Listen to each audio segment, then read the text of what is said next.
Gabe, just to Yes, I say got I it. am here, but all Hey, I Roger. can see is the ISSA chapter. That's fine, Roger. I'm going to mute now Hi. because I believe we're good to go. Okay.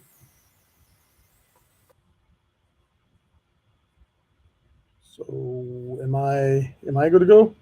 No, I was just waiting for the 10 seconds it took for the video to replicate from one laptop to the desktop because YouTube has about a 10-second delay. So now I shall mute all of y'all and we shall actually commence this event, and then I will hand over to you in about 2 to 3 minutes, Amar. That's totally fine. Absolutely.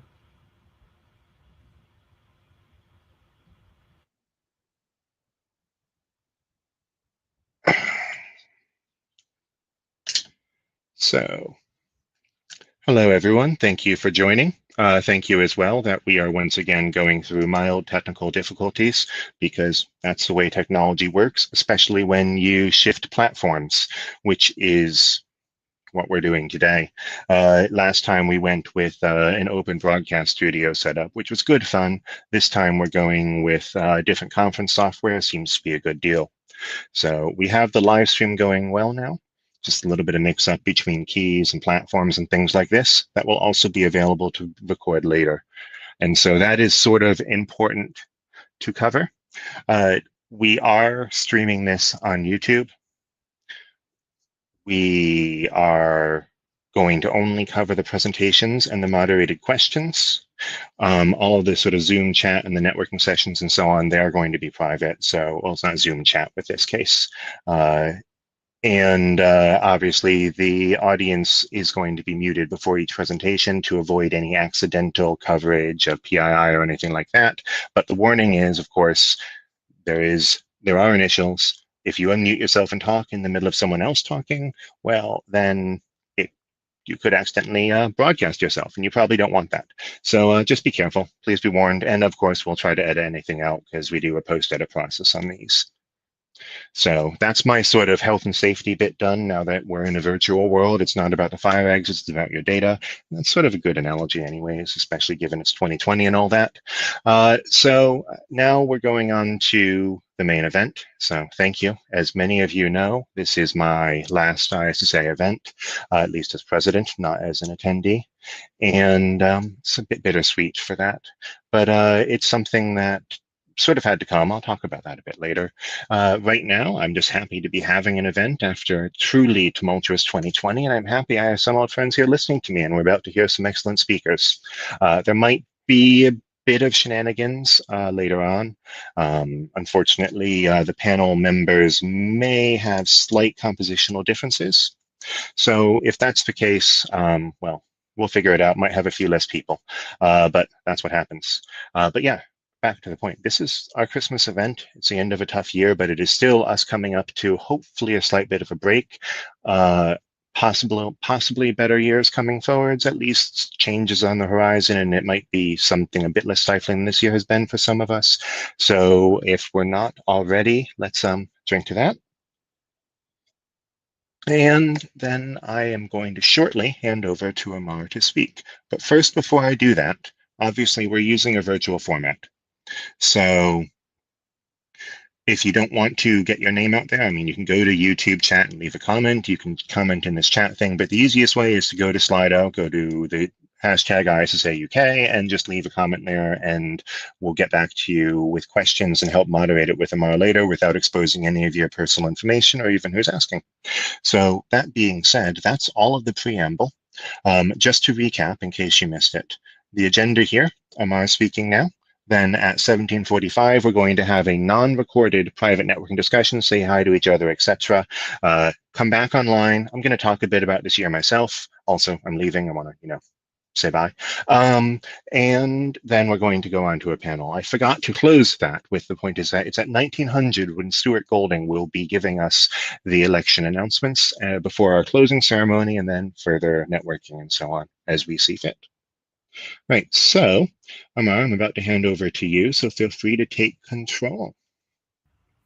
And this is Amar, the co-founder of the Cyber Management Alliance. He's done a number of other things too, but I don't have your LinkedIn profile in front of me. I'm sorry. Yeah, that's all right, sir. That's all right. Greetings, everybody. Thank you for joining the session. I'm just about to share my screen. So, Gabe, if you can, I guess, let me know if you can see my screen. I can see your screen. Okay, and if now I hit present, oops, you can see these slides. How about I swap them? Is that better? Took me 10 minutes to do that before I let you join the call. Turns out Windows has a feature where it reconnects inactive monitors if you thinks you're about to present and you forgot to do that for you. I know. So technology is getting too smart for its own good. But can you see the main slide? Yes, I can, and it's over to you now. And it's a primary slide, no PowerPoint view. You're good. Excellent. Okay, greetings all. Good evening, I guess, or greetings from everywhere on the planet. A couple of hygiene, as you know, Gabe was saying, save yourself. This particular session is being recorded. If there is a fire, obviously do save yourself. You can come back and listen. I'm going to talk about, this was actually a 2-hour talk. I'm condensing it, designing and testing incident response plans. So I'm going to focus on the designing part of it. A lot of this course, before I go ahead, if I may just check if it's working. Yep, that's me there. That's a little bit about me, very easily recognizable by that blue turban. As you can see, if you can see me live, I think I have the camera turned on live, so you know I have a backup plan. If COVID doesn't stop, I can always do Father Christmas gigs during Christmas. But then there won't be any Father Christmas gigs, I guess. Anyway, tumultuous is I think being kind. The 2020 year belongs to you are on mute phrase being the most famous one, but that's me there. Anyway, let's carry on. Won't waste too much time. I'm a practitioner. Many of you, hopefully I know many of you. You know me. It's an absolute pleasure to be here. I'm going to talk about my experience, but I'm also going to share with you a little bit about what incident response plans are and all of that kind of stuff. Now, this is quite interesting. I'm not showing off here, but I'm actually looking at my quote that those folks in Philippines picked up: rapid detection and rapid response. I propose to everyone here that every organization is doing some kind of detection and obviously some kind of response, especially if the daily newspapers let you know that you have data on the internet, your data is on the internet. Then you don't need detection, you just need to start panicking and responding. Now, what we're going to talk about, which is designing and testing incident response plans, is actually how do you stay ahead of the game? How do you drive the narrative? Okay. And it's quite important because if you're a medium-sized, large organization and the media starts to drive your narrative, then you're going to do incident response, but you are going to be on the back foot, right? I think someone just told me my camera's a bit blurry. My apologies. I'm just trying to get it up. Okay, so you don't want to be caught on the back foot, which is why I did this 2-hour talk. We actually have a separate kind of training for this. I have to show this, Gabe. My apologies. Otherwise, my marketing guys will kick me. But that's a little bit of it. You can always go to, there are over 600 video testimonials, and you get a certificate, which is also there. But you can go to cmalliance.com. Okay. Now that my marketing guys are happy, I'll come to the main point of the main reason for this webinar or this talk. This talk is about designing and then testing incident response plans. Today, I'm only going to talk about designing. Like I said, the original session was 2 hours. I had some alternative titles. One of them was not another template webinar. But this one was really interesting because I think it's important. Any of you who have been on planet Earth long enough and seen incident response plans, hopefully you will agree with me with a smiley or just chuckle that most plans look beautiful, look amazing, especially when you print them on paper. Many of them are not necessarily fit for purpose. And as I say in my diagram there, that they're boring, they are long, they're difficult to read, and honestly, they might be good as a laptop, desk, a table, because when the proverbial hits the fan, when you have to respond, guess what? Even if you can find the plan, the challenge is how do you end up making use of it? We see this a lot, which is why I actually did this particular kind of 2-hour session in addition to the CIPR training that we do, because actually people are creating plans, they're downloading templates from the internet, the cyberspace. Those templates are, again, in my opinion, unfit for purpose, many of them. They are long, they're complicated, they have too much unnecessary information. Too much and unnecessary, you know what I mean, right? And the idea for this talk is I'm going to share with you very usable tips that, you don't have to go and listen to the 2-hour one. You can if you want. You can go to our website and download the template. But the idea is, hopefully, if you listen straight in, you can take away some tips and look at your current incident response plan and try to optimize it. I mean, you could, as I say, burn it and start all over again. That's what we recommend. Don't physically burn it, you know what I mean? As always, take a backup just in case you have an incident the next minute. But currently, what is the issue right now is most people, do you have an incident response plan? Most people are answering, yes, yes, yes, don't you worry. We have an incident response plan. But guess what? When something terrible does happen, there is panic. And for those of you who have been in these, I've been in too many of these, all the way from the year 2000. For just if you're wondering what my accent is, I speak 5 languages. I've lived in Singapore, originally from there. I speak Japanese, I speak Thai, and yes, I've got a mixed up accent. But coming back to the topic, which is during an incident, what we are trying to avoid is panic. What always happens is panic. And I put my hands up. If I didn't have muscle memory, if I hadn't been through many, many incidents, I would also panic. And that's a different topic in terms of testing and building muscle memory. But one of the, common sense ideas of not to panic is actually not have this, right? The current status is most incident response plans are too complex. And as you can see, those books over here, they are beautiful looking documents. They have excellent flow charts. Everything's formatted brilliantly. There's no missing full stop. But you're missing the point, in my opinion. Yeah, it's not one of those documents that is going to be audited for grammar. I'm not saying make grammar mistakes, but personally, I'm sick and tired. I'm having an open, transparent conversation here. I'm sick and tired of, I'm fussy. I can be very fussy, but an incident response plan, it's got to be readable. It's got to be in good English, no spelling mistakes. But don't go and go, ooh, there's an extra space here, right? And I've been there before. I've had someone go, but there was one extra space and a couple of full stop missing. Yeah, all right. Is it fit for purpose? If I may, one of the questions you need to ask, is your incident response plan fit for purpose? From my experience, the ones that we see, the ones that I've seen, I've been a chief blame officer many, many times, aka Chief Information Security Officer or CISO. Many response plans are not fit for purpose. Okay, and the same could be said about BCP and DR, but I don't want to disturb that hornet's nest.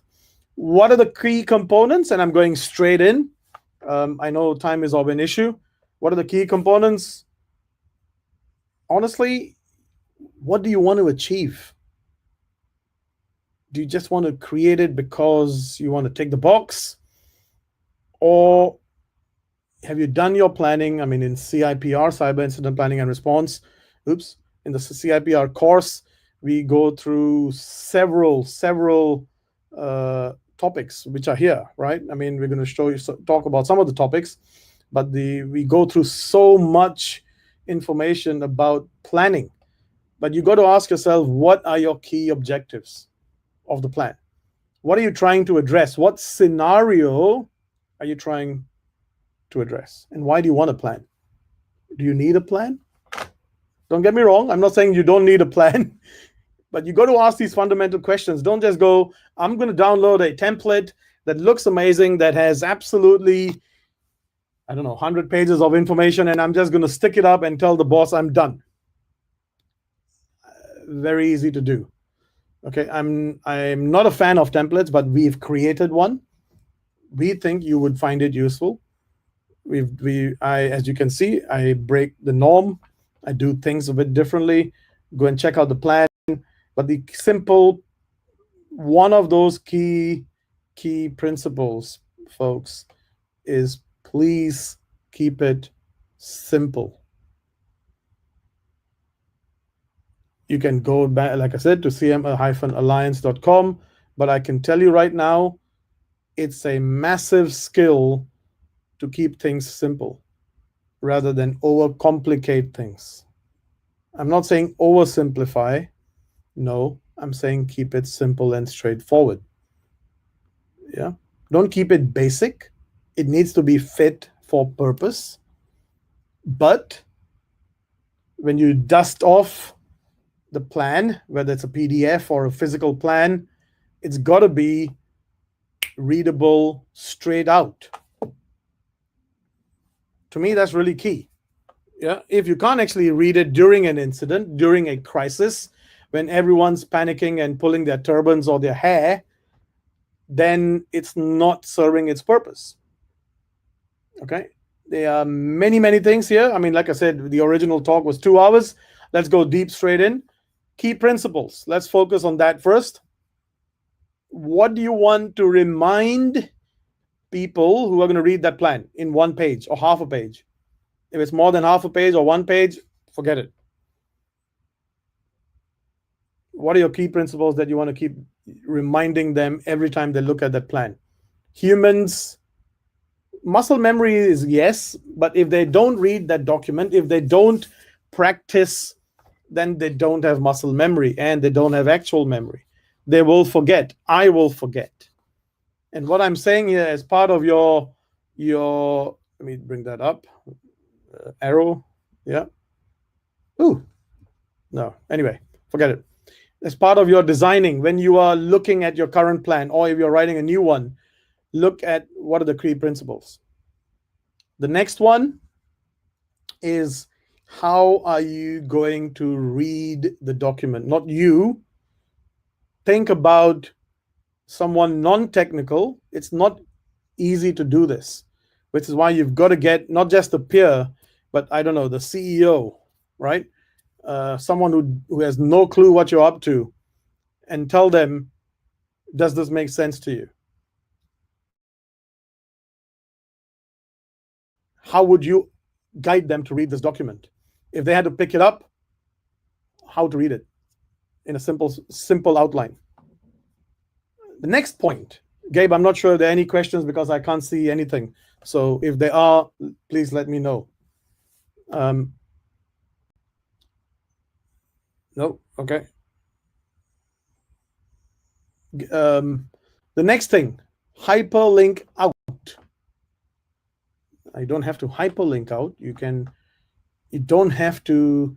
So, Amar. Yes, hi. Apologies. You caught me at the exact instance I was furthest from 3 mute buttons that I had to get through to respond. Not a problem, sir. I like to be careful.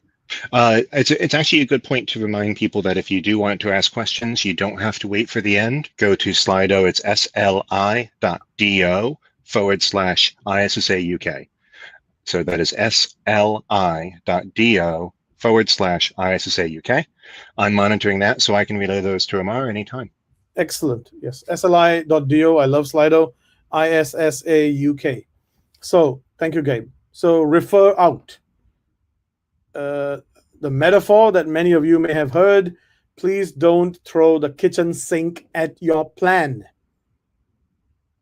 Yeah.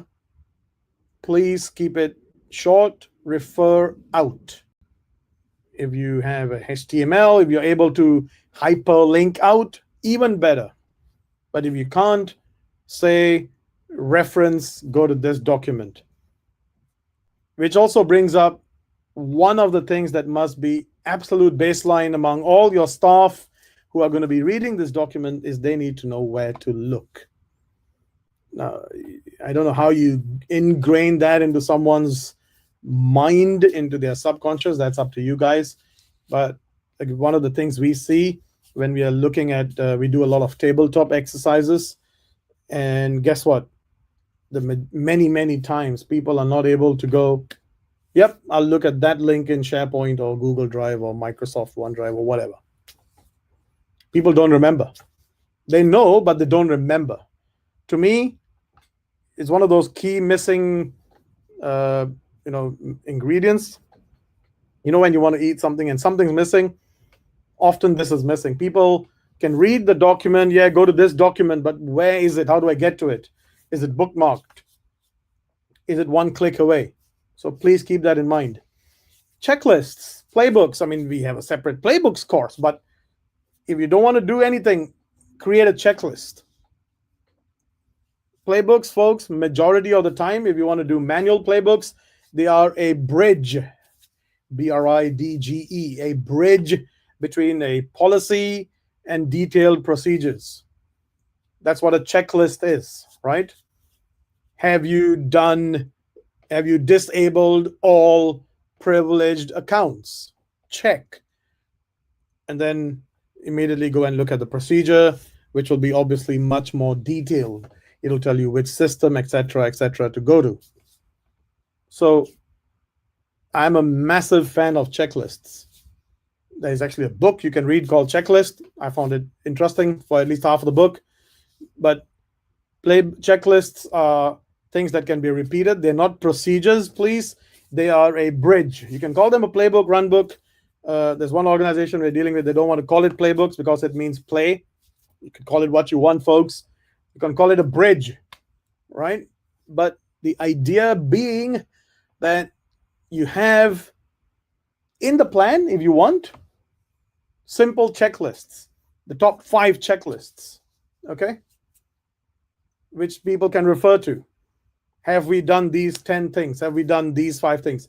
And you can easily kind of baseline them against almost all attack scenarios. Yeah. Have you called a major incident team or crisis management team? Checklist. Yeah. Bum. Please keep that in mind, that they are your savior. They are absolutely useful, and they should be easy to read. They should no longer be no longer than a page. Yeah, an easy big text. Oh, the other thing, which is not actually listed here, a font size. Please don't. I've seen an incident response plan to 2019. It was really beautiful, but the text was some weird cursive handwriting text. Majority of the stuff. Don't. And especially if you're going to create PDF, make sure they are easy to read. And I forgot that word. They can be read on a mobile or a desk very easily. Okay. And allow the text to be selected. Don't save an image as a PDF. Minor things, but they make a lot of difference during an incident. If I can select the text from a PDF on a mobile and copy and paste it into a WhatsApp group, imagine how much time that would save me, rather than having to type out the whole thing. Okay.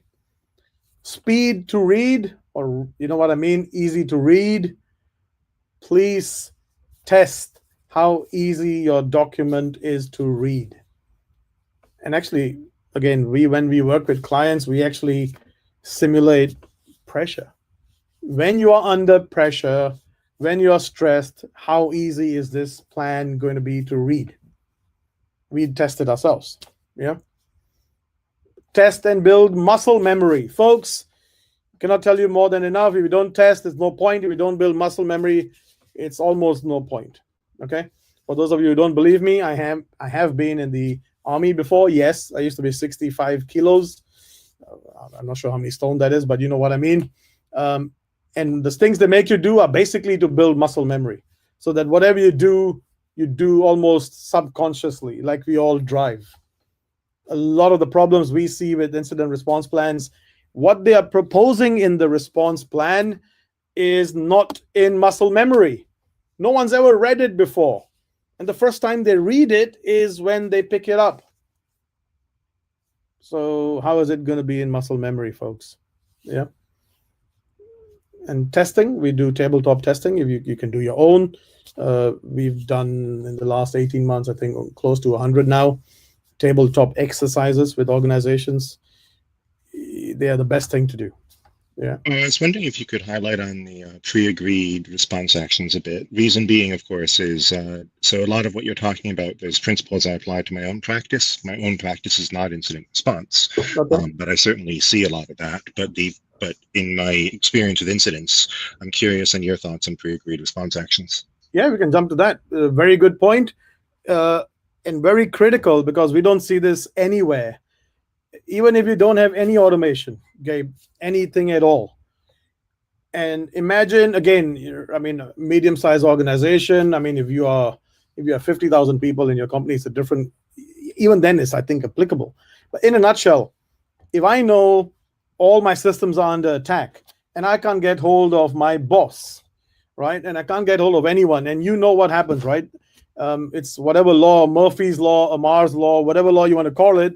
Things go wrong when they shouldn't go wrong. And one of the things we see is, I want to take this action, but what will my boss say? Do I have the permission to reboot this server? Do I have a pre-agreed response action to isolate this particular, machine? Am I making sense, Gabe? Yeah. So, that minor pre-response. Now, trust me, if I may very briefly, I know we have about 5 minutes odd left. It's not easy to get that. It's easy to say over here, but because I'm a practitioner, I can tell you in reality, in real life, the management ain't going to tell you, really? We ain't going to agree anything, mate. Right? You got to call us, you got to follow change control, blah, blah, blah. Well, then you can show them the Maersk case study, right? Which everyone knows. Cisco's Talos called it one of the kind of fastest moving ransomwares ever designed, and they're only going to get more advanced. So if you don't go for pre-agreed response actions, and you can put them in the plan that these are the 5 things you can do, and these are the people who can do it. Go. It will, in my opinion and in my experience, it's a lifesaver. But it's absolutely difficult to get management to sign off, because they live in this world where nothing bad's going to happen, and you're just wasting your time trying to do this.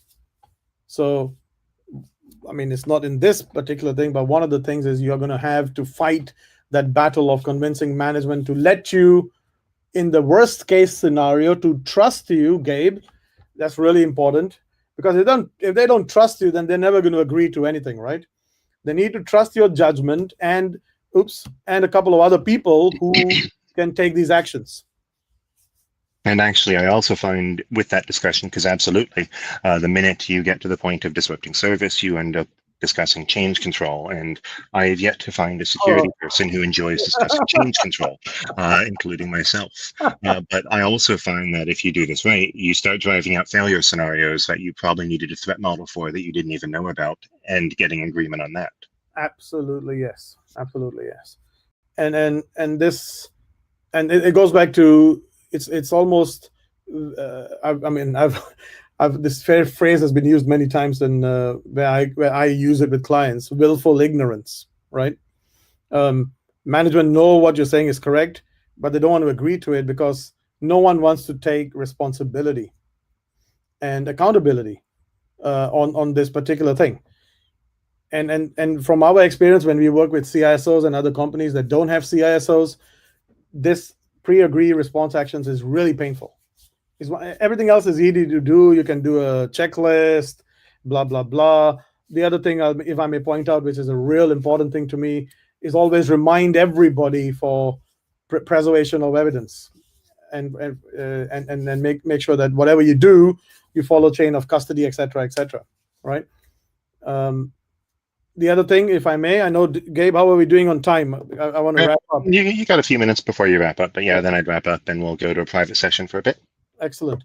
The other thing, folks, is focus on the advanced attacks. What I mean by advanced, not APTs, but stop designing your plans for the irritating noise, if I may. A lot of the plans we see are designed to boil the ocean. Yeah.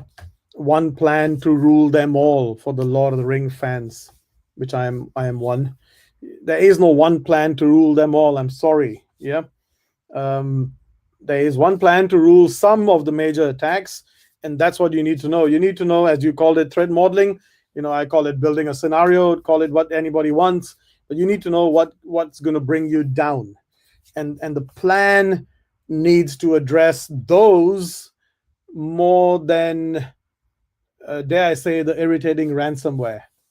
Now, I'm not saying ransomware is not a threat. It is a massive threat, but it shouldn't, in my opinion, and I know it's easy to say, but it is achievable. A ransomware should not be on your advanced radar at all, right?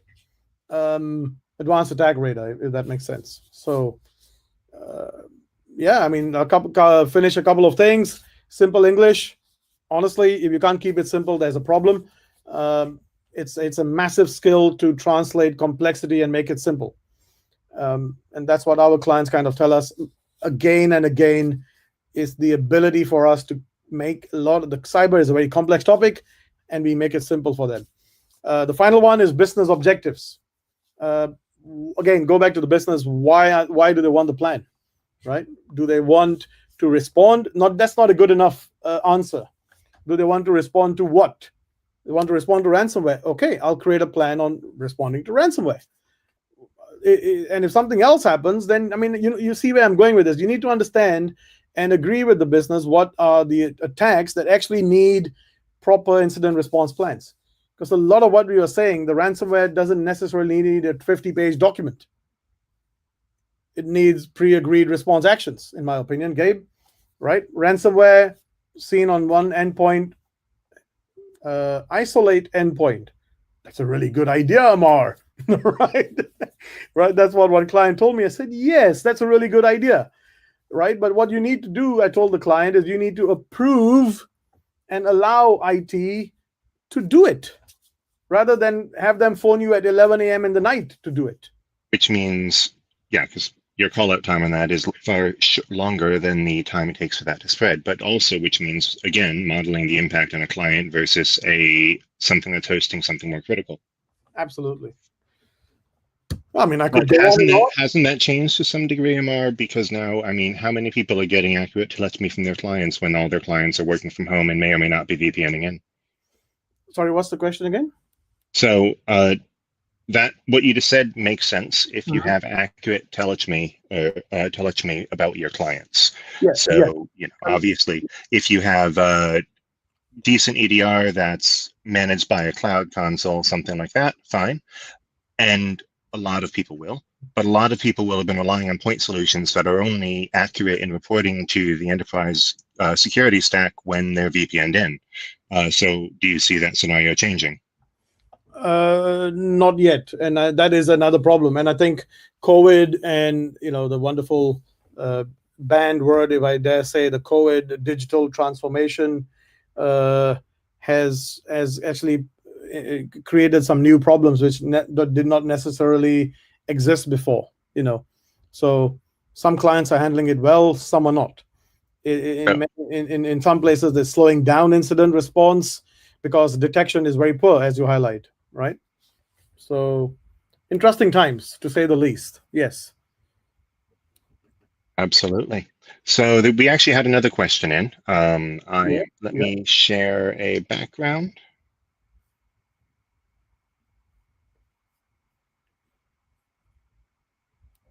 In this case, your video. There we go. So we had another question in. I believe you can see it now. You're reading Slido. I could hear you. But yeah, the question for those who are following along, not looking at Slido, Can you please share 2 examples from a large and small organization? So one from a large, one from a small. What has surprised you the most when you've been in an incident management exercise? I think one thing that's across pretty much large and small, I would say small to medium more, is panic, and the lack of, like I said, they have documentation.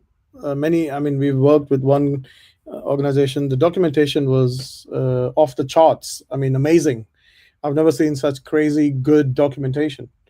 But when we kind of put them under pressure, we did a tabletop exercise with them. There was a lot of uncertainty, is the best way to put it. There was a lot of unknowns. People didn't know, like I said, where's your documentation? Out of 15 people, 8 or 9 people had no idea. So when you're creating documents just for the sake of creating documents, it's amazing. But to me, especially when it comes to checklists and incidents, they've got to be fit for purpose and easy to read. And actually, you just reminded me of one of my favorite stories of a business continuity audit, and that has all the glory that you can imagine it does. My video turned off. Either way, yeah, so that has all the glory you can imagine it does. But this was a business continuity audit where I told the auditor who came in, it was an external auditor of some sort, so we don't have a business continuity plan. I've talked to the people who are in charge of it, and they show me what they know, and it's not worth the paper, and we're working on that. And so he thought he was very concerned, and he went away, and 3 days later came charging back into my office, holding a binder and saying, no, you do have a business continuity plan. I found it upstairs. Like, no, that doesn't count if no one knew about it. And okay, I went through this, went asked a colleague who'd been there longer, who's this person. One of the signatories of that document had passed away. Oh, no. There were a lot of out-of-date things that people were passing off to the auditors before I said that. Oh, no. Oh, no. So, yeah. Yeah. I think you do another example, though. I mean, I'll give you, one, not just example, I'll give you my position. And I know it's not an easy position, but most organizations are operating on the belief that nothing's going to happen.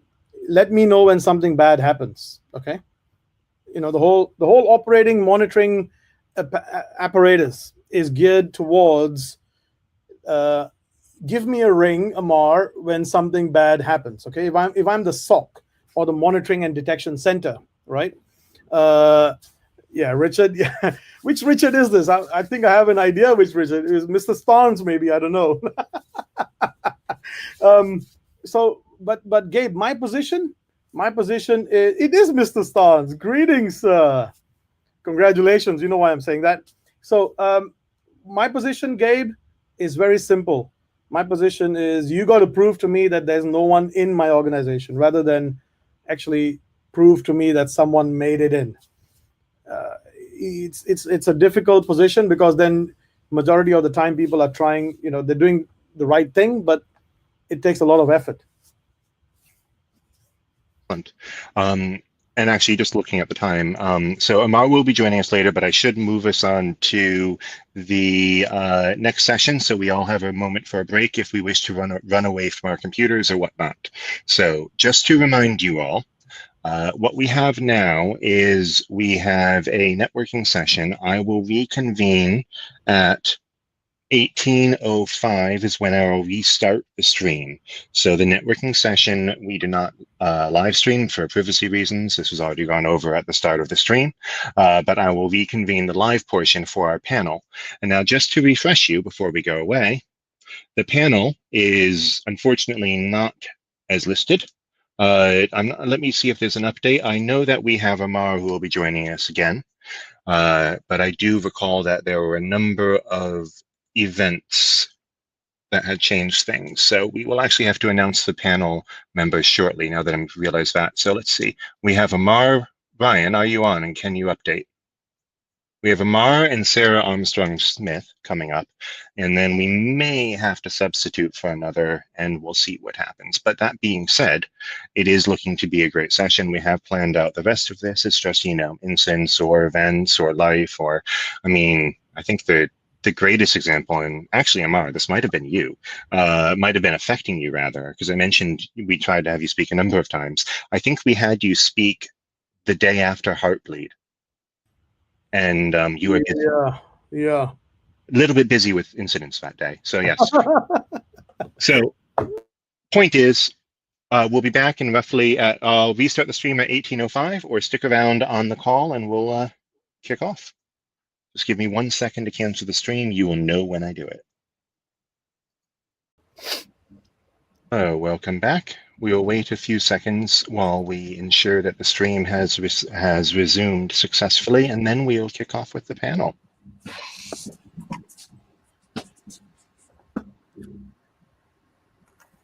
Excellent. Let me do an audio test. Yeah, that works. Excellent. So thank you, everyone, and welcome back to the second session that we have here tonight with the final ISSA event of the year. It's actually a bit weird of me to say that because let me mute our audience. I'm muting the panel as well while I speak, so feel free to pour your wine in peace. Excellent. Like I said, it feels a bit weird to say it's the final event of the year. This is the sixth time I've been saying it's the final event of the year, possibly the seventh, because I think I actually ran one in 2011 or 2012 at the Cancer Research Society. But the difference is that this year we've only had 2 events, and that's so odd to me. But it's a sign of the times. It's a sign of things changing. It's a sign of effectively how we have to adapt some of our structures from old and new. And it took us a little while with the pandemic and everything to move to the virtual format and have our first AGM. And it's taken society a while, and it's had an impact on all of us too. But yeah, that was 6 times I've opened a year and closed a year with ISSA is probably the best way to put it. And I wanted to take a moment just to give a little bit of thought on the process that got us here in the last 6 years and into what's going into 2021 before I hand over to the panel. And so I'm going to be doing that. So, like I said, this is my last time speaking as president. I'm stepping down. I'm not in any way, shape, or form leaving the community. I need to step down really for me. This is something that is about partially my development, but partially also for the community. I am just quite simply, I do not have it in me, I believe, to drive ISSA through the wave of change that I believe it currently needs. There are a lot of change has come in the last few years, and some of that has been to me.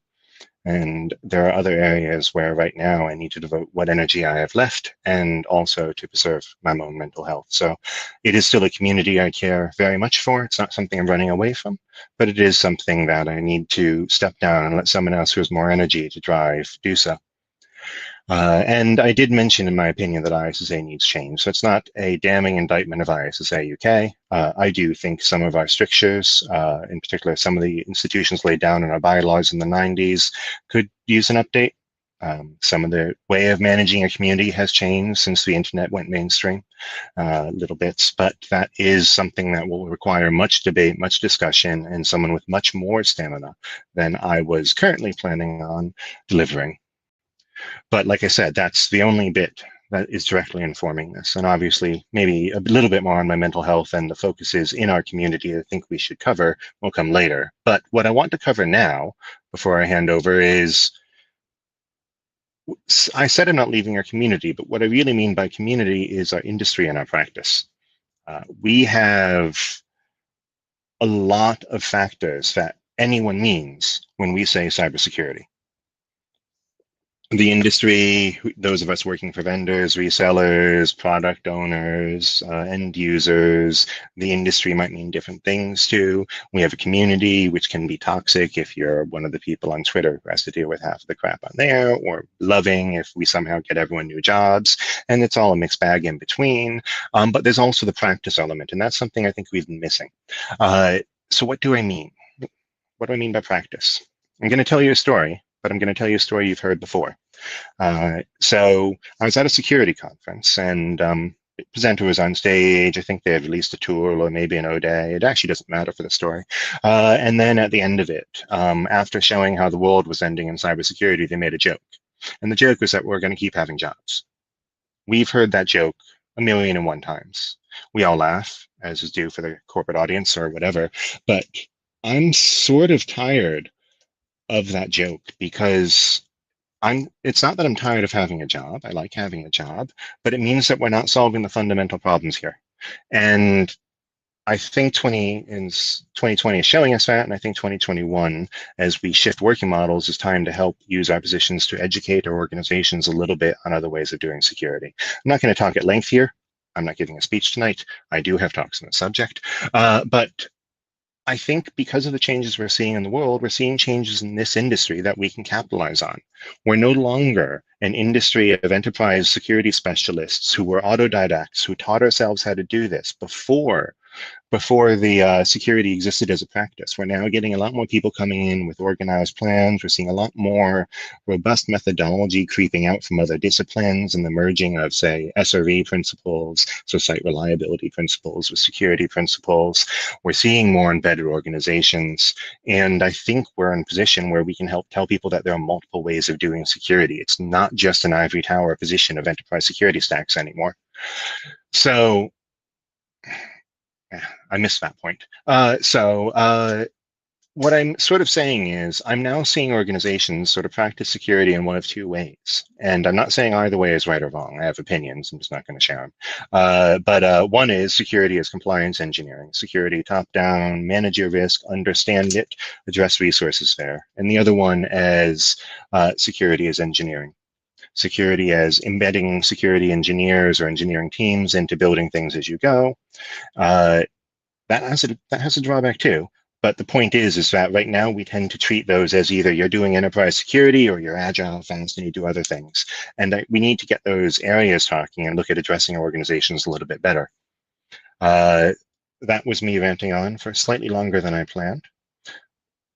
I actually meant to bring it back to me a little bit more, but I'm clearly rubbish at talking about what I'm doing. So I'd like to move on to the panel with a few of those thoughts and ignore that someone is blowing up my phone on Signal. And for that, let's move over and introduce the panel. That means using PowerPoint. I'm not going to introduce the panel because two of the names here have changed. So what I will do is instead, once again, remind you that we have Slido.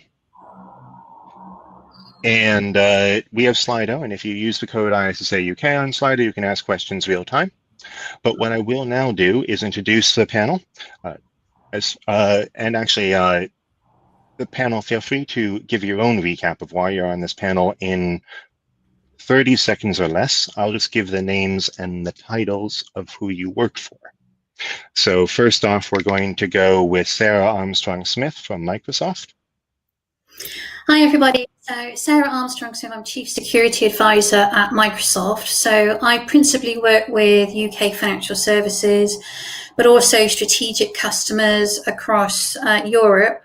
So I'm here to give you some insights and background about what we're seeing at Microsoft, where the key threats are coming from, what have been the key challenges over the last 12 months, and what we can expect more of going into next year.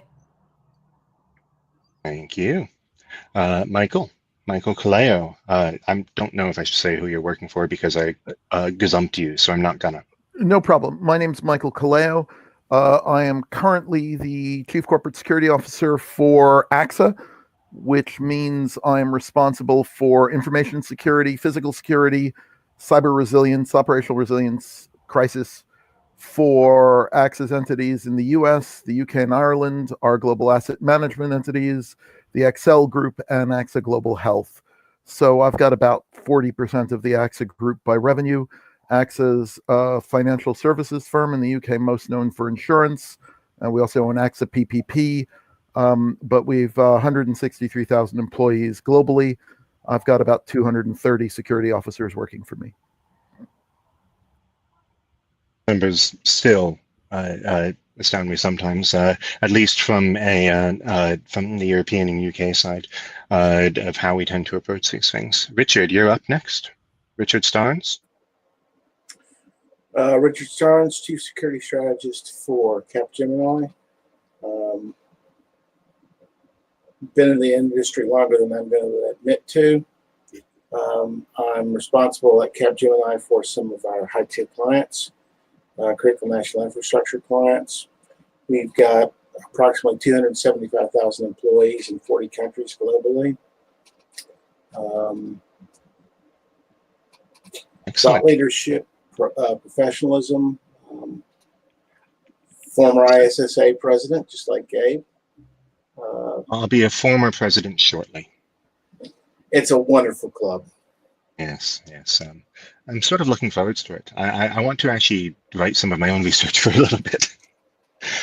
So excellent. I will kick off the panel. I'll just keep the ISSA background on here simply as different names.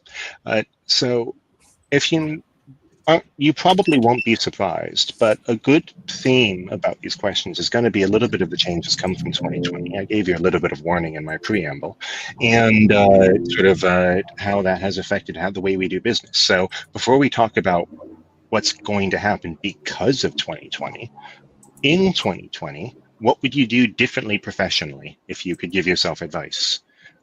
And I'm going to, Amar, I didn't introduce you because everyone knew you. Crap. Hi, Amar. Give yourself 30 seconds.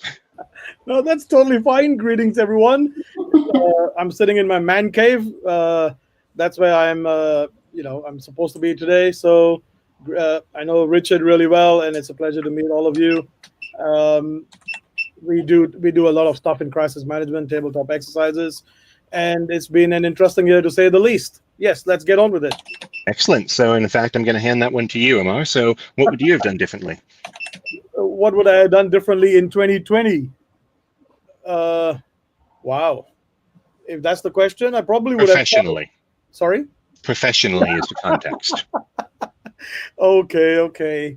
I think I would have done a lot of things that we're doing now anyway, to be absolutely honest about it.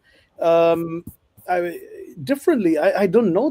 I mean, a lot of our customers were just in February, I had to fly to Oman, example, because they wanted to do a tabletop exercise and they insisted on doing it face to face, right?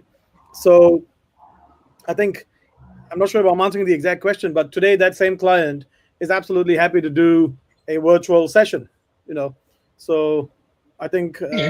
So that's a change in the industry. It's slightly off the question. Yeah. In the virtue of agile as a way of business, we're going to move on and hop up one stack in the speaker list on my right to Michael.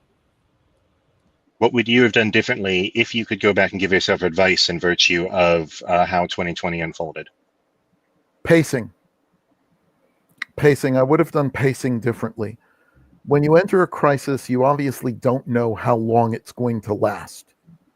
And there was some view back in February that, we might be locked down for 3 months. This might go on for 3 months. And you've got people who are working long hours, and you made the reference earlier today to mental health. You want to maintain the mental health of your people. You can't burn them out. And it's always a trick with any crisis to try and keep the correct balance between making sure that you have the crisis taken appropriately seriously and making sure you've made enough space for enough of your people that people are continually being refreshed, subbed in and subbed out, because no one can operate in a crisis mode for an indefinite period of time. That's one thing I would have done differently. The other thing that I think should have been done differently from the get-go is that we should have known better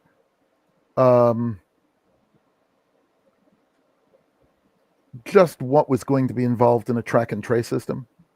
There were a lot of decisions where the people in this room could have advised very, very clearly that what was being planned was not going to work. And yet, we were so busy with our own crises that we let very stupid things happen. So those are the big two, I would think.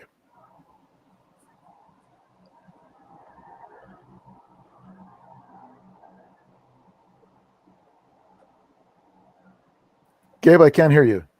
I don't know if that's Thank my you. mic. I will go with you, Richard, and then finish with Sarah, and then we'll take the next question in reverse.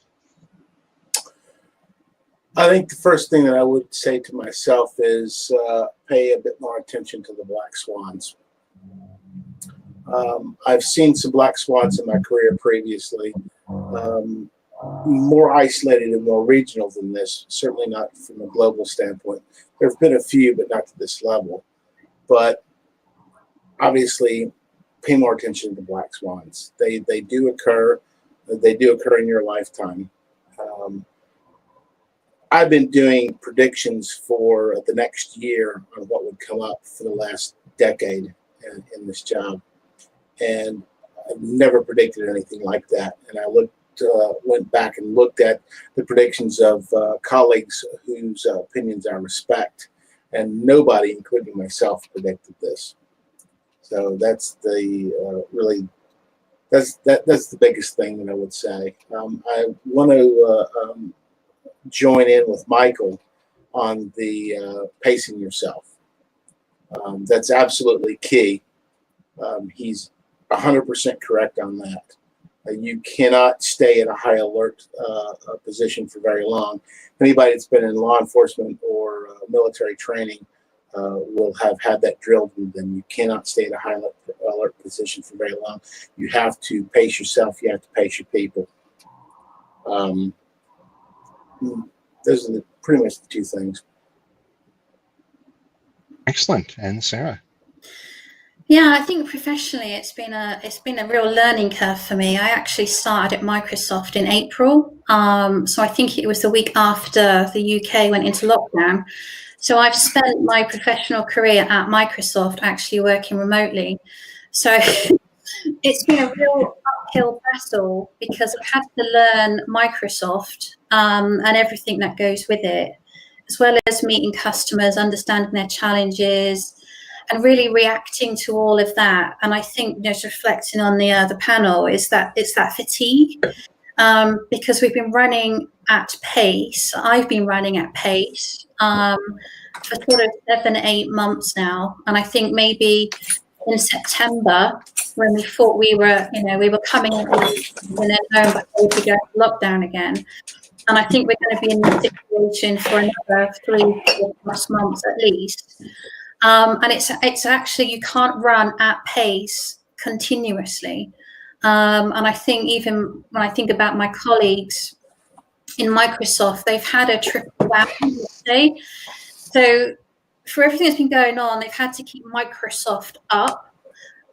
They've had to keep all of their existing customers up. We've had a massive influx of new customers that have all been moving or accelerating to the cloud. Most of those have been desperately trying to get onto Teams, for example, and doing that sharing and collaboration.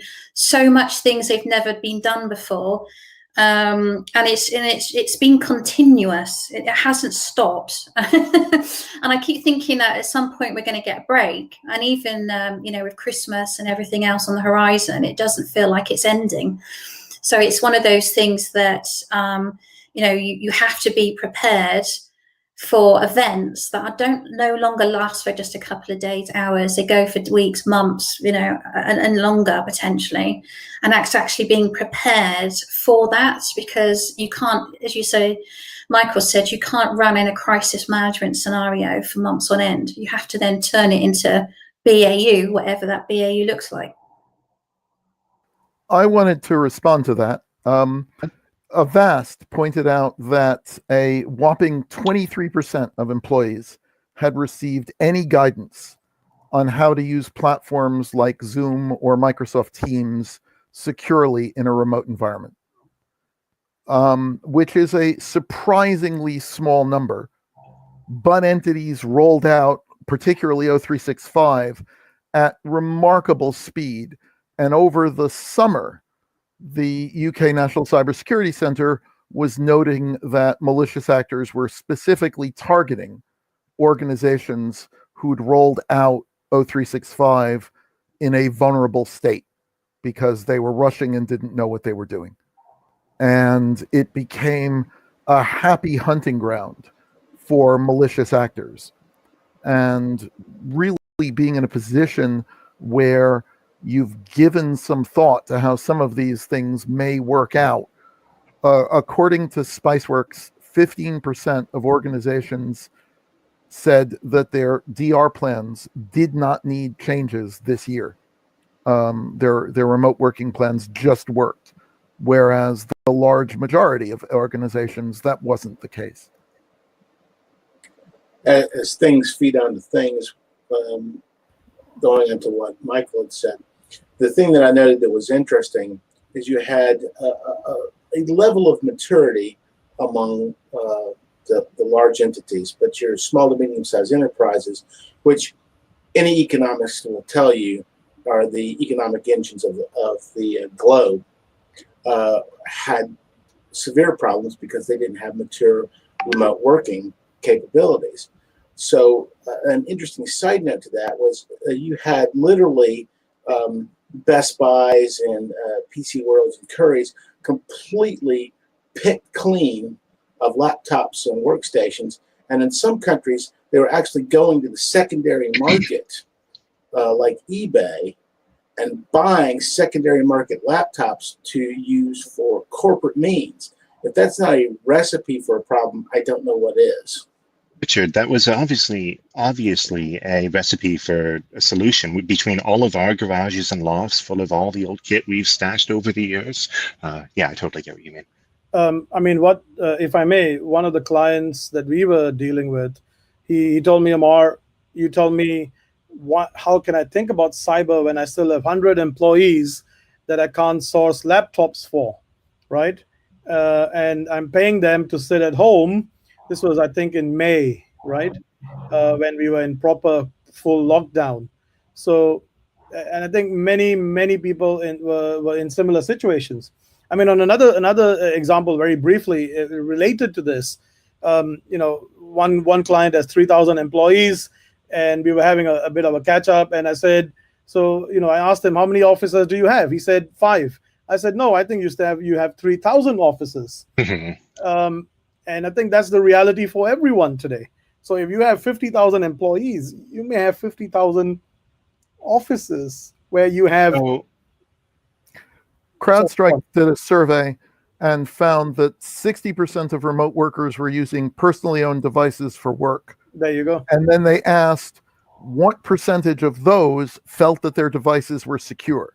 And it was something like 97% felt that their personal device was secure. Which I am saddened but not surprised, Mike. That's the thing. No one on this call is surprised, but we all know they're wrong. and to add that on top of it, you've got a cascading effect, because not only do you have whoever it is that's working for company X, you've got their partner, you've got their 2 or 3 teenage or kids, you have no idea what or who is sitting on that remote network.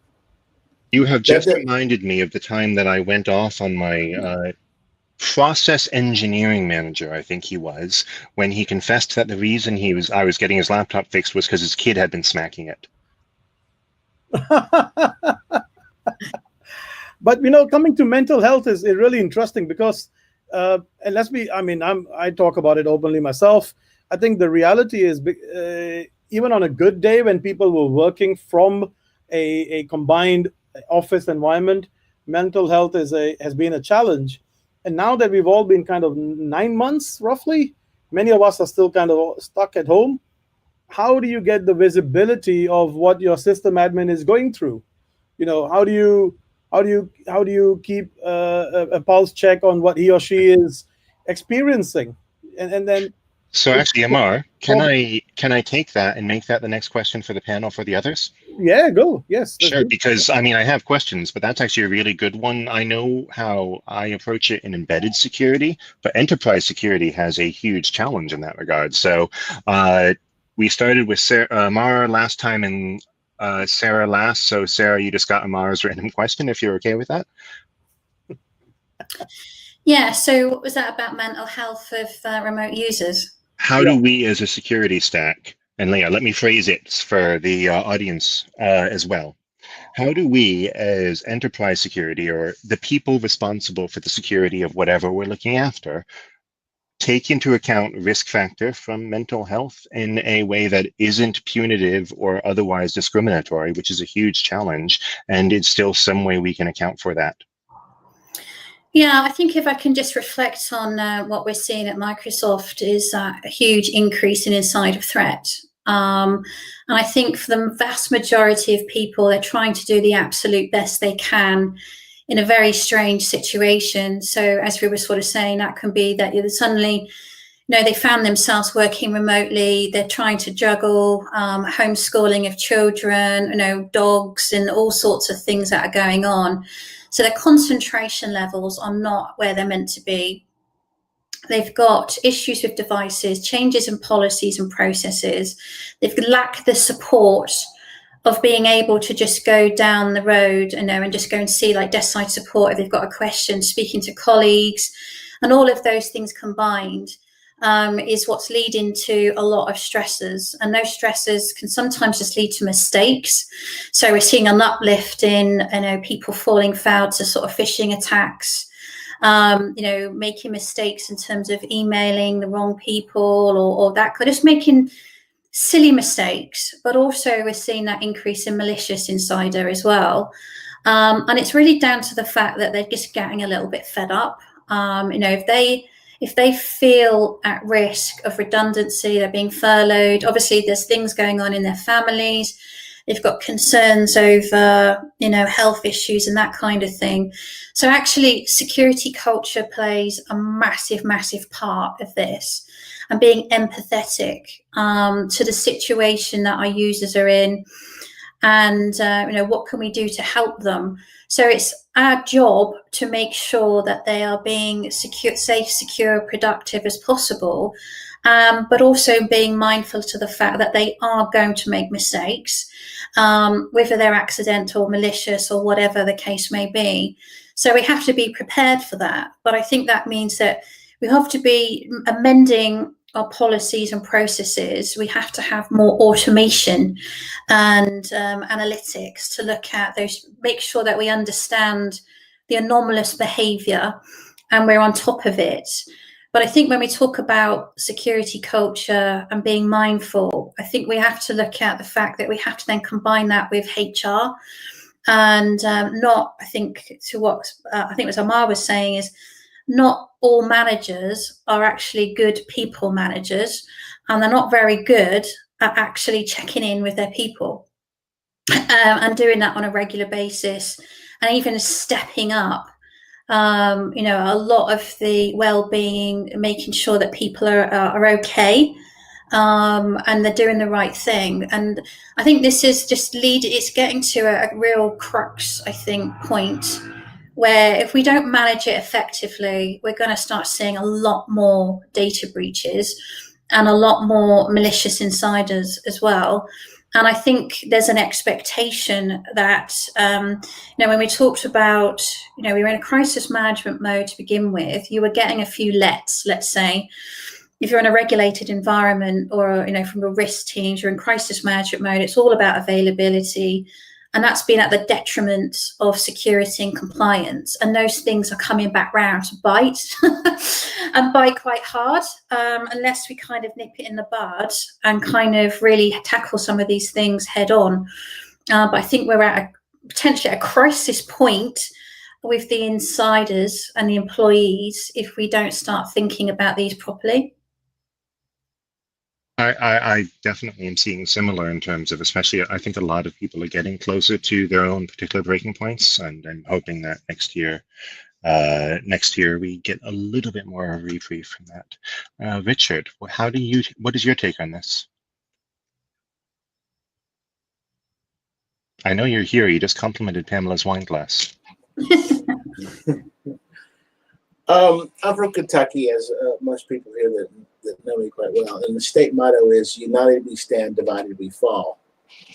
And I think that's something that we need to keep in mind when we're dealing with this. One of the things that we've been very successful with internally within Capgemini and with our clients as well is we have catch-up sessions, water cooler sessions, if you will, where we put those times in our diaries to get up on Microsoft Teams and talk to each other. Just talk about the business if we need to, but talk about the day, talk about how we're doing, any comments, concerns that we have, and just be ourselves with our colleagues and maybe watch out for each other a little bit. I think that is so important. Technology has been said to be something that dehumanizes people. And I think that could be true if we allowed it to be true, but we don't. We talk to one another, we group together, and we make sure that everybody's okay. And I think that down to the core is the way we address these issues in particular. Richard, over to you, Michael. I think there are a couple of things that I've noticed about working remotely. The first is that my diary is way more filled than it ever used to be. It used to be that if I had a quick question for compliance or legal or whoever, I wouldn't put it in the diary. I'd bump into them at the coffee machine or whatever in a corridor, and I'd say, hey, now that I got you, what are you doing about X? Whereas now, a 5-minute question appears in the diary as a half-hour meeting. Maybe a 15-minute meeting. But it means that my diary has far more meetings than it ever used to. My diary was never trivial to begin with because every one of those corridor conversations is now scheduled. And on top of that, I'm having to schedule, and I don't regret it. Having is probably the wrong words. I need to schedule one-to-one video conference time with all of my senior people, and they need to do it with their people because of exactly what Richard was just saying. You need to know how they're doing, really how they're doing, and you need to make time for just being there as not just their boss, but also a fellow human being. Mm-hmm. Who needs to know what is it that they need? What can I get you? How are you doing? Yeah. How is this working for you? And that's got to go into your diaries, and you've got to tell your people to put it into your people's diaries. I had an honest to God dance party this afternoon because it's important. But the flip side of the coin is because all of this is important, and because all of this is taking time, and because all of our diaries are even fuller than they ever were, that's making the days quite long at the moment. Particularly if you span multi-time zone. I've had meetings with the States many evenings in the last week. My days start at 7:30 or 8 because that's when Paris opens. So it's a long day. And I do feel, Michael, like we have specialized over the last year in assigning counterparts, if you're working globally, in at least 8 time zones apart. So even if you're working with someone from the States, if you're in the UK, they have to be in California. So yes, I totally agree with that. It's genuinely hard to make that, to keep that working, because particularly I have direct reports in Chicago. I have direct report, and that requires careful management.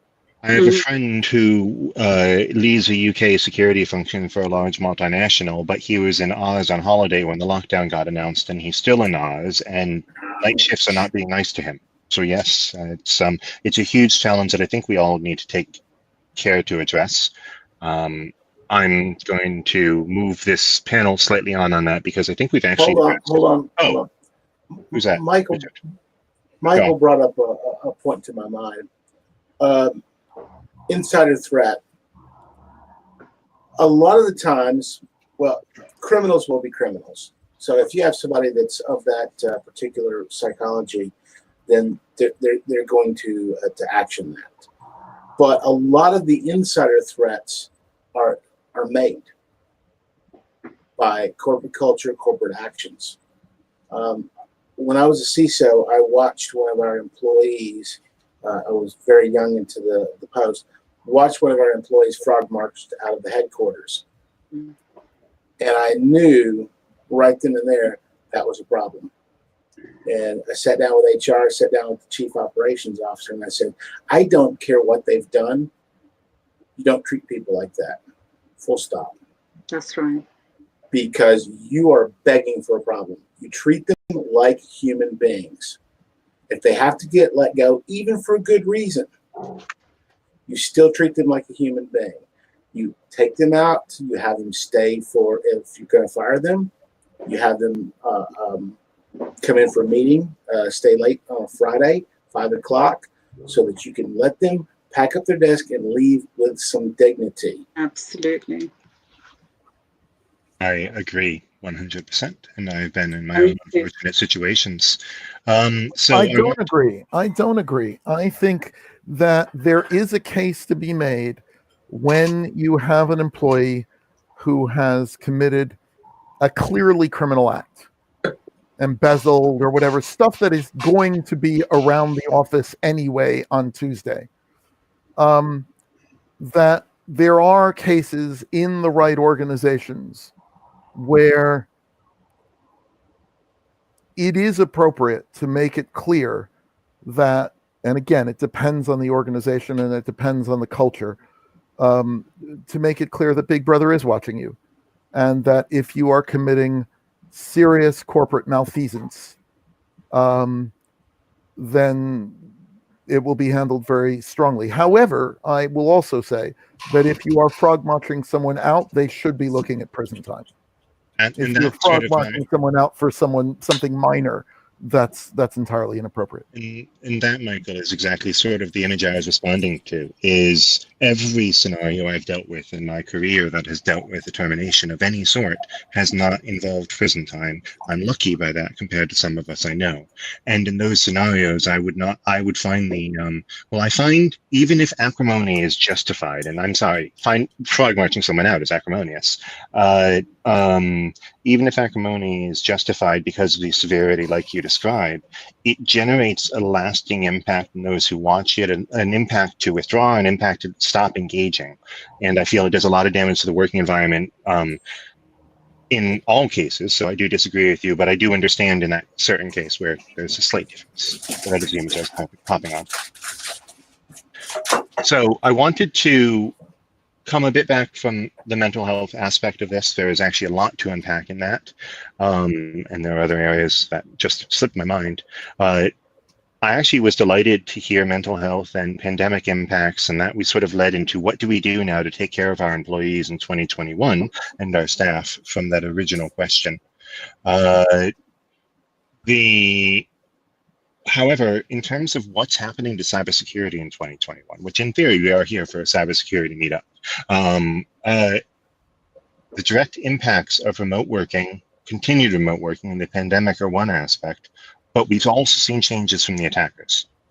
Obviously, I think I'm going to paraphrase multiple people, and now Drew in chat from Michael or Richard, criminals be criminals or crims be crims, but malicious actors are going to look for opportunities where they can find them. You can look at the CTI, the counter threat initiative, which is a whole bunch of individuals from across the globe in various SOCs and such trying to help take down all these people who are ransomwaring hospitals, who are DOSing pharmas, who are doing whatever they can to get a profit out of this. Sorry, my road got loud. There we go. So when I actually read that, I went and looked at some of the stats over the last year, and I've been living in a bit of a bubble. I'm working in media right now. I have projects. I'm doing my job, and ransomware stats are through the roof. I mean, it is common to go after everything you can now, and so we're seeing increased changes in attacker behavior, and that's accelerating. What's going to happen in 2021, do you think, from our threat landscape of the malicious side? I'd like to just, Go. if you don't mind, just to reflect. So I think what we've seen is what's going to continue going into 2021. And so I think the most common attacks have been phishing attacks, but with that COVID-related law. So they follow the news of the day, whatever that news is. Business compromise, or a combination of those. Actually, at the early days of the crisis, we saw a massive upgrade in DDoS attacks because they thought, well, actually, when you're not paying attention, we're going to keep tapping away and see what happens. But actually, the thing that we are most concerned about is actually what you've just said, and it's ransomware. But it's not the commodity-based ransomware, it's the human-operated ransomware that we're actually seeing criminal gangs industrializing and organizing themselves in a similar way to nation states because they're really doing their homework. They're looking at their targets. They're doing their reconnaissance. So they're looking at, who the individuals are, who the high-profile people are, obviously what data, what's going to give them the most value. But in terms of that reconnaissance, they're also starting to look at, what your backup plans are and your controls are. So our normal stance is don't pay the ransom, use your backup and recovery. But they're going after backups as well. So actually, we're not just talking about disruption, we're talking about destruction as well. So we're having to remind customers about the immutability of backups, having offline backups, making sure they're tested, looking for all that anomalous behavior, protecting admins. But I think we are definitely going into next year. We are stepping up that awareness around ransomware, but also the importance of privileged identity management and also multi-factor authentication. If I may just add to it, all I would say is if you analyze the Ukraine attack, folks, and you look at many of the reports, it was not the tools, it was the planning of the attackers that succeeded in the attack. And I think personally, this year is probably allocated to planning. The advanced criminals, the groups are probably planning in detail, and maybe the next coming year, as we all agree, I think is maybe when the plans come to fruition. Hopefully not, but planning is something that absolutely is key for the advanced attackers. And I think this year has probably been allocated to planning more than anything else. That and attacking the pharma companies. Absolutely, yes. Sorry, Michael, I interrupted you. Over to you, Sarah. No, I was going to say I'm seeing different things than Sarah. I'm seeing ransomware now done in the same way that Nigerian billionaire frauds were. You send out a gazillion bullets to every firm you can find, not knowing who your ransomware target is. And wherever you find that you land, then you burrow in. Then you don't just immediately ransom things. You stay, you persist as long as possible. You corrupt backups. You find out controls. You take your time around the point from which you make a beachhead to the point where you deploy a payload. And it can, in many cases, take months. But the initial selection of targets is a lot more random than we'd seen previously, because the economics of it support that. I recall attending an MWR briefing about 2 years ago, and Ed at that time said that the Servo gang in Russia alone had brought in 800 million US dollars in ransomware in calendar 2018.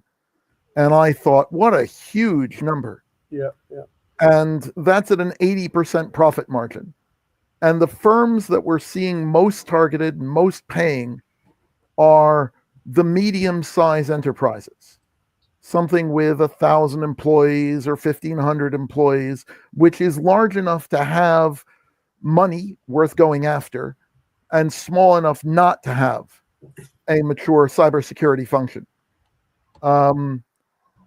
And that is where we're seeing the target, because the corporates, by and large, there are a few exceptions, but the corporates, by and large, haven't been that badly hit. We've seen a few, but we haven't seen the large quantity of organizations where you would expect to see a mature security function who have been hit. But the majority of the money is coming out of the medium-sized enterprises, and the ransoms are going up. It used to be that hearing about a $10 million ransom was an unheard of, and that is now commonplace. One of the things we're also seeing is that they're looking at insurance policies. And if you've got cyber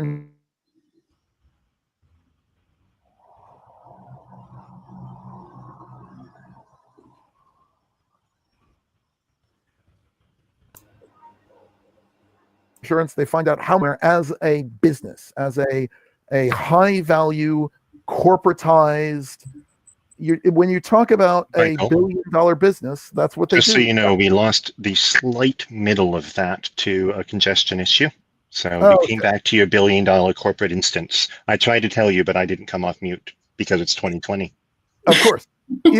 What I was saying is that if you start thinking of ransomware as a large corporate business, a $1 billion business, that defines a lot of their activity. It's more specialized.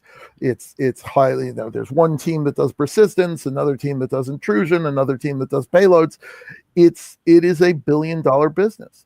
And I think that's best seen with the Bulgarian gang that was running ransomware and not returning the data if the ransom was paid.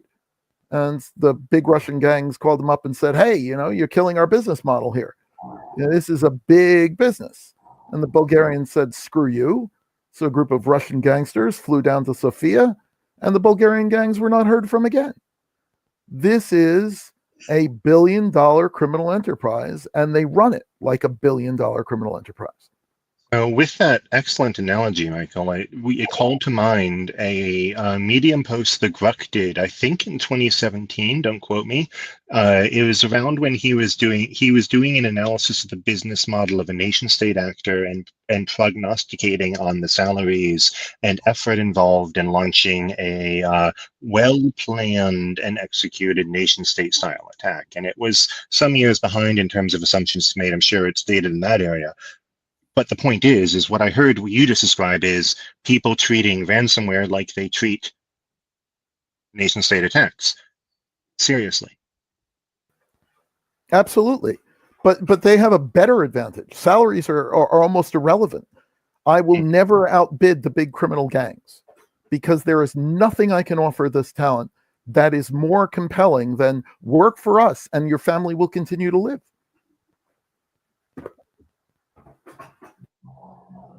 And on that note, we have 4 minutes left.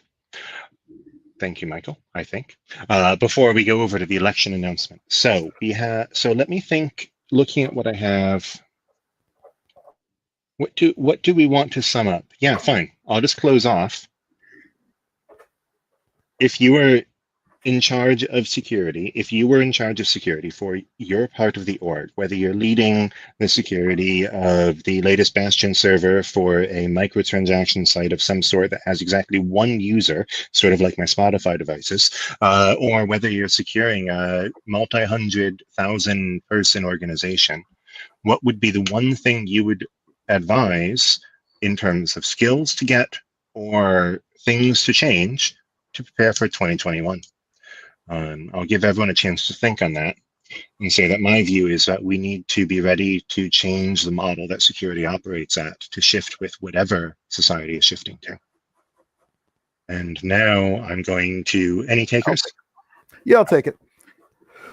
Look at what the CFOs are saying. And what the CFOs are saying is that corporate real estate is one of their biggest expenses. And what we've gone and proved in 2020 is that people don't have to be in the office to be productive. And the CFOs are looking at it and they're saying we can downsize on our property portfolio.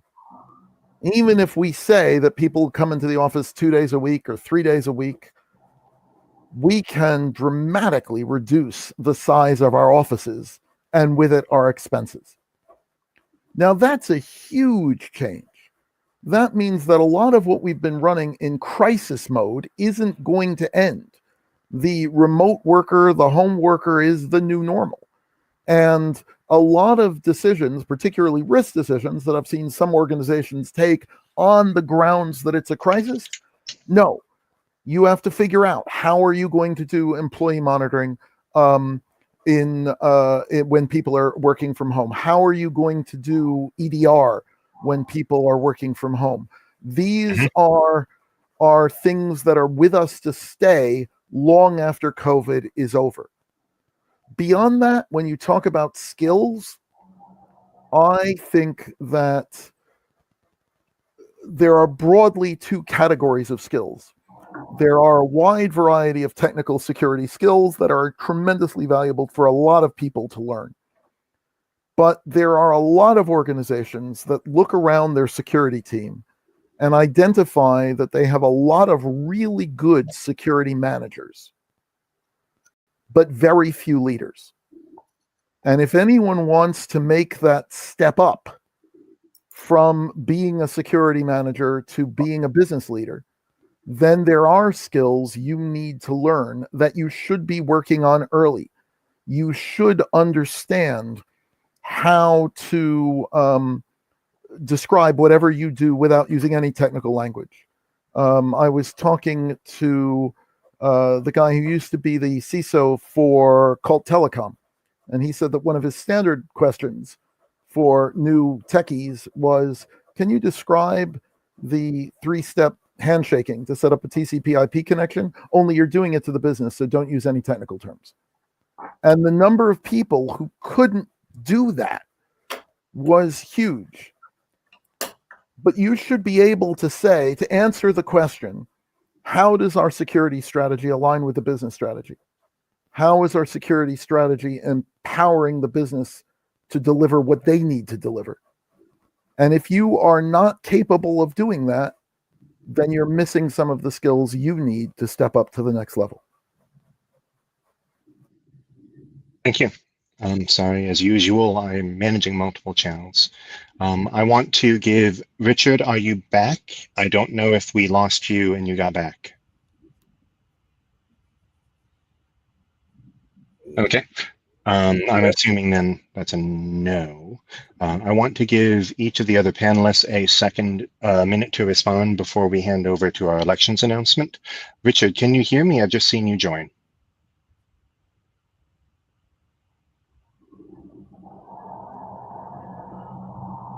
Oh, that's a car. So we'll give another try with Sarah. We'll give another try with Richard while I go over to Sarah. Sarah, is there do you have a thought on the question, and should I restate it? Yes. So I think if you follow the principles of assume compromise, whether that's internal, external, from whatever endpoint, whatever technology, for the best will in the world, with all of the things that we've been talking about, and that kind of like extrapolation of speed, change in tactics and techniques, we really have to be focused on the impact of all of those things, no matter where it's coming from. So I think what's really key going forward is having that business acumen and looking at resilience. So if you assume compromise, how do you recover as quickly and efficiently as possible? And that is not just from a cyber perspective, that has to be end to end. across your business. So if you're having to shut down services, what is the business doing? So that kind of integration with cyber, business continuity, crisis management, all of those things combined, and having that real ability to stress test all of your defenses, your plans, and making sure that you can actually properly recover in any given scenario is what is going to be critical going into next year. Amar, do you have an opinion? Sorry, yes, myself, did you say? Yes, I did. Okay, greetings. I agree with both folks. For the techie, I would say, and I think I said in my presentation, prove to me that there is nobody in the organization. Assume compromise, right? So I think threat hunting for the techie is an absolute interesting and important skill. How do you measure that? Good luck. But for the techie, I think it's an absolute must to prove to me, if I'm the client or the CISO, that actually there's nobody in the organization, rather than wake me up when somebody does come in. And the second point for the management, I would say, you know what, you need to measure your breach readiness. You need to ask, are we prepared rather than are we protected? And that assumes a totally different mentality, going back to that assume compromise position, right? So are we prepared to rapidly detect and rapidly respond to a cyber attack? That's it from me. And that's another case of we're going to have to be ready for a lot more bad stuff. And I think, Richard, your audio is working. Oh, you do not have audio. I thought I heard you breathe into your microphone, but so fine. All right. So I would like to extend a very, very warm welcome and thank you to all of my panelists, especially the short notice panelists who have also had to deal with some technical challenges. Sarah, Amar, you've been excellent. Thank you for putting up with us having to manage an online platform and getting links in the last minute. Michael and Richard also, because you've done this last minute, and I told myself I'd stop doing last minute panels after one of the last boat events where I did. And in fairness, we have a list of questions and I even read one of them. So yeah, excellent. So just to remind you all where we are with the evening agenda, next up is actually the elections announcement. So what I'm going to do is I'm going to mute everyone in case anyone's still off mute. I ask people to close their video, but you don't have to. And then I am going to stop sharing my screen in about 10 seconds and hand over to Mr. Golding from the Nominations Committee to handle the elections announcement for ISSA-UK 2021 to 22. So again, video off in now 5.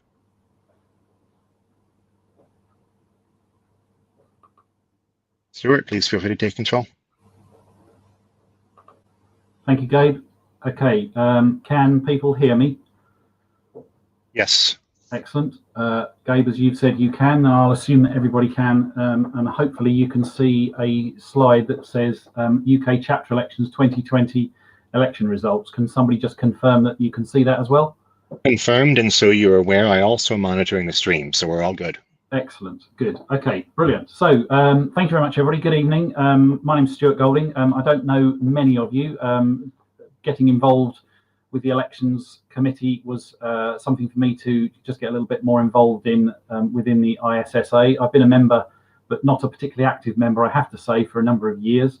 So this was a great opportunity to get to learn a little bit more about the workings of the ISSA for me. I worked with Thomas Fisher, who some of you know. I think Thomas has probably been a little bit more active than me in the last few years. So Thomas and I were the two-man elections nominations committee this year.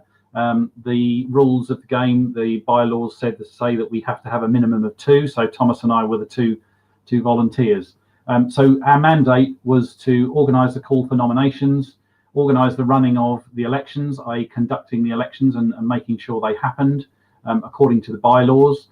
And the bylaws were our guide as to what we could and couldn't do and how we managed the election.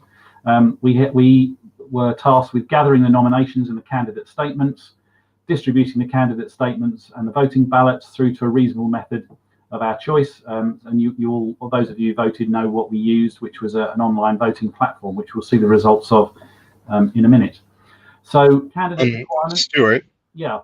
I realized there was a request I had made that was made to me for me to announce before everything closes. When you pause, but before you share the, when you have a pausing moment before you share who's won, can I just have a moment? Yes. What do you, when do you want? When you want that moment just before I announce the results? Or no, it doesn't actually matter. Now is now. It's just I forgot to do something because do I'm it doing things. now then.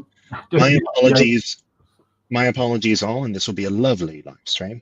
I just wanted to announce one other update on the board, and it was expressed to me, obviously, for many reasons that we don't want to indicate there's any conflation. So what Stuart is going through with the elections, no one on the board knows who has won the elections until he goes through. I wanted to make that clear because it simply because one of our board has announced her resignation today, and I wanted to share that prior to elections to avoid it looking reactionary.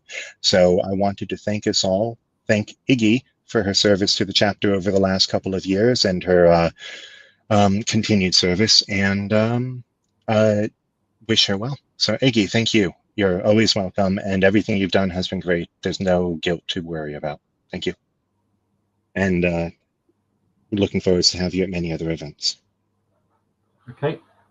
Thanks, That's all I wanted to share because I didn't want to jump into anything else with elections having. That's fine. Okay. So, thanks for that, Gabe. So I'll continue. So yeah, we candidate requirements. So it's the first thing we did. All candidates were required to submit a brief statement prior to the start of the election and a statement of commitment, and that was all completed in time. So we have all that on file. Candidates were also allowed to submit endorsements before the start of election. We didn't receive any formal endorsements, and as a committee, we did find it necessary to correct one member statement because it's one nominee statement, which we felt implied that endorsements had been received, but actually hadn't. So we took it upon ourselves as a committee to correct one member statement, just so you're aware of that. Okay, distribution of ballots and statements. So the election was a closed process to members in good standing.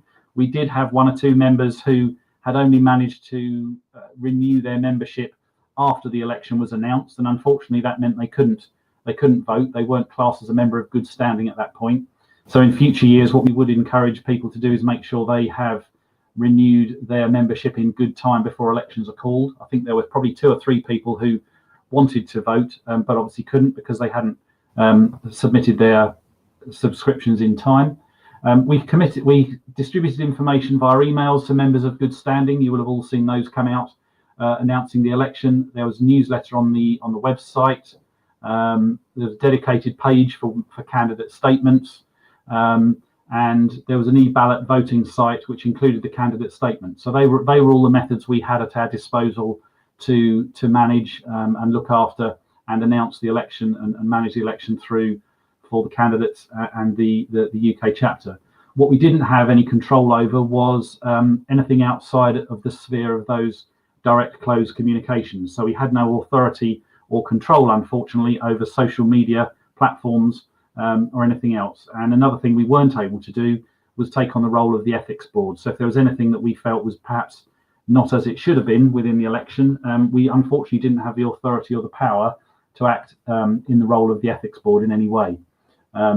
Okay, so there are a few things that we want to make as a recommendation. So these are just very high level. What we'll be doing is putting a report to the board once the board has formed itself with the new candidates, the newly voted incumbents from January. And these are recommendations we want to make just based on some challenges we had and some situations that we had to deal with. We think that the bylaws need to be updated to give the elections committee a little bit more authority with things like oversight and control over media that the chapter's name is on. So this is things like mailing lists, social media, so that we can just manage that and take control of manage it appropriately so that it's not seen as a problem by anybody who's involved in the election. and the bylaws as they stand don't give us any authority to be able to do that. We also need to make sure that the bylaws give us, if the election committee needs to act as if it is the ethics board during the course of the election, the bylaws need to give us that power and that authority if the board thinks that's the right thing to do. But in the absence of that, then anything that we felt didn't go as perhaps should have done, then the Global ISSA Ethics Committee, or the Ethics Board, is the only place that complaints of some natures can go to. We weren't able to step in and act as if we were the Ethics Board.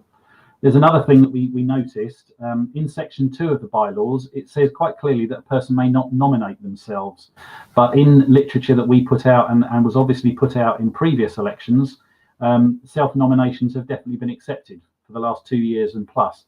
So we didn't challenge that. It's never been enacted in the bylaws, but we do feel that that should be tidied up for future years to make sure there's nothing, there's no uncertainty in that. So they were a few things that we felt we needed to do in terms of bylaws, because it was the bylaws, it was only the bylaws that we could use to give us a mandate to do what we had to do. In terms of the ethics committee, what we're going to do is just give a report to the ethics committee, the International Ethics Committee, detailing events that happened during the course of the election. That we did receive a couple of complaints. We managed those and handled those on advice as best we could within the bylaws that we had at our disposal. But we will just be giving the ISA International Ethics Board a report on what happened, a factual report on some of the things that happened, just so that they're aware, and therefore anybody who didn't feel that the election went as they would have liked it to have done, we'll leave the ethics board to just manage that beyond the election. Okay, so that's kind of the background and just a little bit of insight into what we observed and some of the things that we think we need to just as a committee, not as a committee, as a UK chapter and the incoming board just need to be aware of and perhaps make some changes to the bylaws, just so that future years the nominations committee can manage things perhaps a little bit more easily. So that's what that is. Okay, so in terms of positions and candidates, we're now getting very close to the vote. So candidates for president were Richard Starnes and Tim Holman. Candidate for secretary was David Zilberberg. Apologies, David, if I haven't pronounced that right, but I hope I have. And then we had candidates for 3 at-large officers' positions, which were Pamela Rustam, Grant Ongers, Sophie Wingrave, Vladimir Girasek, Drew Perry, Ryan King, and Clinton Walker. So they were the candidates that put themselves forward, gave us statements of commitment, and were part of the election.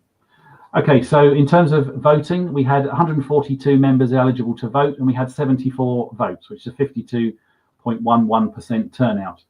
David, as he was the only candidate for the secretary role, he was duly elected. He's effectively duly elected unopposed. We didn't. The bylaws allow us to not require people to vote for somebody who is unopposed. So David goes forward as duly elected.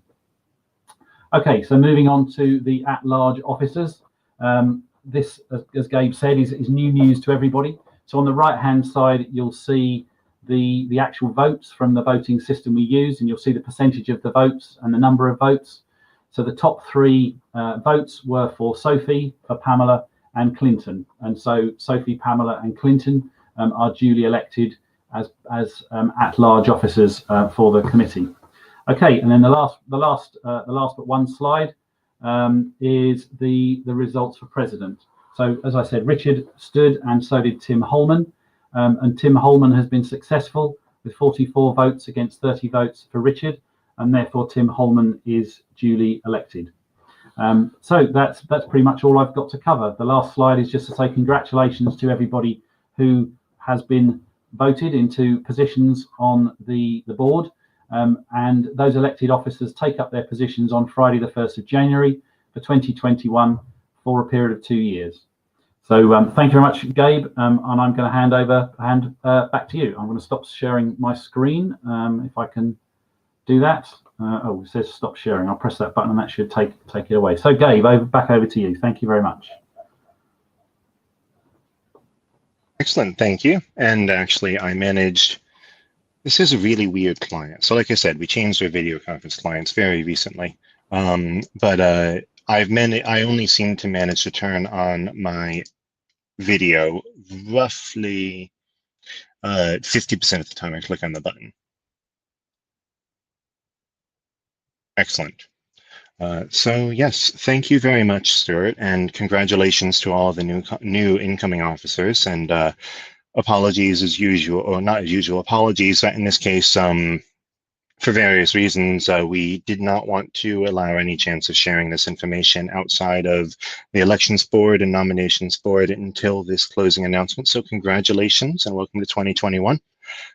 We are now at the close of our official chapter event and my last chapter event for 2021 leading this. And it may be back into this time where I'm just going to be a guy in the audience shouting aimless things at the presenters, and that's sort of fun for me.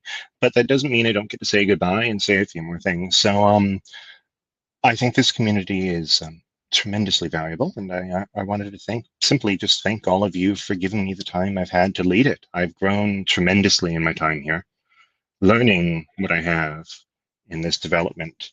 In developing and leading all these wonderfully diverse people has been irreplaceable.